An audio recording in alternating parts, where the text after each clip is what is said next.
Shanghai സഹകരണ ഉച്ചകോടിക്ക് ലോകമെമ്പാടും ഇത്രയും വലിയ ശ്രദ്ധ ലഭിച്ചത് ഇതാദ്യമായിരിക്കാം.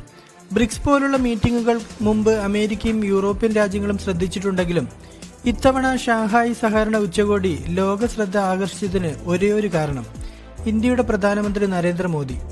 ഈ കാണുന്ന ദൃശ്യങ്ങൾ സാധാരണ ഒന്നുമല്ല. പ്രധാനമന്ത്രി മോദിയും റഷ്യൻ പ്രസിഡന്റ് പുടിനും കൈകൾ കോർത്തുപിടിച്ച് നടന്ന് ചിരിച്ചും സംസാരിച്ചും പോകുന്നു. ചൈനീസ് പ്രസിഡന്റ് ഷീ ജിൻപിങ്ങും അവർക്കൊപ്പം. ഇവരുടെ ശരീരഭാഷ തന്നെ കാണുമ്പോൾ മനസ്സിലാകും ഇവിടെ ഒരു വലിയ സൗഹൃദ ബന്ധം വളർന്നുകൊണ്ടിരിക്കുകയാണെന്ന്. ഇന്ത്യ, ചൈന, റഷ്യ എന്നിവർ ഒരുമിച്ച് നിന്നാൽ ലോകം മാറും. അതിന് പല രാജ്യങ്ങളും പറയുന്നത് പുതിയ മൾട്ടിപോളാർ വേൾഡിന്റെ തുടക്കമെന്നാണ്. അമേരിക്ക ഒരിക്കലും കാണാൻ ആഗ്രഹിക്കാത്തതാണ് ഈ കാഴ്ച. അതിന് കാരണമായത് അമേരിക്കൻ പ്രസിഡന്റ് ഡൊണാൾഡ് ട്രംപിന്റെ നയങ്ങളും താരിഫ് യുദ്ധവുമാണ്. അദ്ദേഹത്തിന്റെ തീരുമാനങ്ങളാണ് ഇന്ത്യക്കും ചൈനയ്ക്കും സഹകരിക്കാൻ വഴിയൊരുക്കിയത്. അമേരിക്ക പല വഴികളും സമ്മർദ്ദം ചെലുത്തി. പ്രത്യേകിച്ച് റഷ്യയിൽ നിന്ന് എണ്ണ വാങ്ങരുത് എന്ന് ഇന്ത്യയോട് ആവശ്യപ്പെട്ടു. പക്ഷേ ഇന്ത്യ വ്യക്തമായി പറഞ്ഞു. അമേരിക്ക ഒരുപാട് തവണ ഇത് എതിർത്തുവെങ്കിലും ഇന്ത്യ വഴങ്ങിക്കൊടുത്തില്ല. നമ്മുടെ പ്രധാനമന്ത്രി നരേന്ദ്രമോദിയും ഷീ ജിൻപിങ്ങും പുടിനും സൗഹൃദത്തോടെ ചിരിച്ചും സംസാരിച്ചും കൊണ്ടിരിക്കുന്ന ദൃശ്യങ്ങളാണിത്. അമേരിക്കൻ സ്ട്രാറ്റജിക്കുള്ള വലിയൊരു ഷോക്കാണിത്.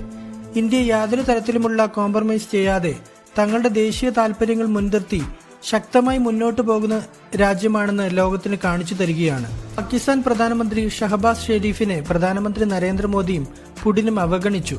ഷഹബാസ് ഷെരീഫിന് മുന്നിലൂടെയാണ് ഇരുവരും നടന്നുപോയത്.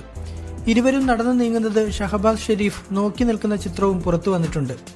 ഭീകരവാദം മാനവരാശിക്കാകെ ഭീഷണിയെന്നും ഭീകര സംഘടനകളെ ഷാങ്ഹായ് സഹകരണ സംഘടന കൂട്ടമായി നേരിടണമെന്നും ചൈനയിലെ ടിയാൻജിയിൽ നടന്ന ഷാങ്ഹായ് സഹകരണ കൗൺസിൽ അംഗങ്ങളുടെ സെക്ഷനിൽ സംസാരിച്ചുകൊണ്ട് പ്രധാനമന്ത്രി നരേന്ദ്രമോദി പറഞ്ഞു. പ്രാദേശിക സമാധാനത്തിന് ഏറ്റവും വലിയ ഭീഷണിയായി തീവ്രവാദം തുടരുന്നുവെന്ന് പറഞ്ഞ അദ്ദേഹം അതിർത്തി കടന്നുള്ള ഭീകരത, വിഘടനവാദം, തീവ്രവാദം എന്നിവയോട് ഒരു വിട്ടുവീഴ്ചയും പാടില്ലെന്നും അദ്ദേഹം ആഹ്വാനം ചെയ്തു.